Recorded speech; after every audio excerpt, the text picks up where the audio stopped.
राम राम। ओम नमः शिवाय। भगवान शिव के द्वादश ज्योतिर्लिंगों में छठा ज्योतिर्लिंग श्री भीमा शंकर जी है। ये ज्योतिर्लिंग पुणे के निकट महाराष्ट्र में स्थित है। कहते हैं भीमा शंकर के दर्शन करने मात्र से ही हम जन्म मरण के बंधन से मुक्त हो जाते हैं। इसके विषय में एक छोटी सी कथा आती है। एक भीम नाम का बड़ा ही विराट दैत्य था। वह अपनी माता के साथ यहीं पर रहता था। उसकी माता का नाम करकटी था। करकटी ने बताया कि तुम रावण के भाई कुंभकर्ण के पुत्र हो। तब भीम ने अपनी मां से सारी कथा जाननी चाहिए। उसकी मां ने बताया कि मेरे पिता का नाम करकट और मेरी माता का नाम पुष्कसी था। एक दिन वो सुतीक्षण ऋषि को खाने के लिए उसके ऊपर उसके आश्रम में गए तो सुतीक्षण ऋषि ने भगवान विष्णु का भजन करके उन दोनों को भस्म कर दिया। मेरे पहले पति विराट थे जिसका वध भी विष्णु रूपी राम ने किया। मैं तुम्हारे पिता के बिना इसी पर्वत पर रहती थी। एक दिन रावण का भाई कुंभकर्ण इस पर्वत पर आया और मुझे देखकर मेरे साथ बलात् समागम किया, जिससे तुम्हारी उत्पत्ति हुई। तुम्हारे पिता वापस लंका चले गए लेकिन तुम्हें मेरे पास छोड़ गए। तुम में तुम्हारे पिता के समान ही बल है। अब भीम ने शपथ खाई कि जिस विष्णु के कारण मेरा सब नाश हुआ है उस विष्णु को मैं छोड़ूंगा नहीं।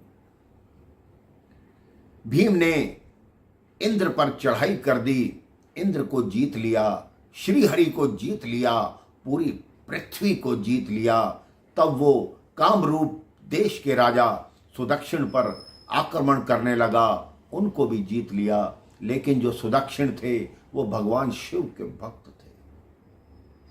भीम की कारागार में रहकर भी वो नित्य प्रति पार्थिव लिंग की स्थापना करते, उनकी पूजा करते। सभी देवता दुखी होकर भगवान शिव के पास पहुंचे कि बताइए भीम के आतंक से हम कैसे बचें। तब भगवान शिव ने कहा आप जाकर राजा सुदक्षिण को संदेश दो कि मैं शीघ्र ही भीम का वध करने के लिए पृथ्वी पर आऊंगा। ये बात भीम को ज्ञात हो गई।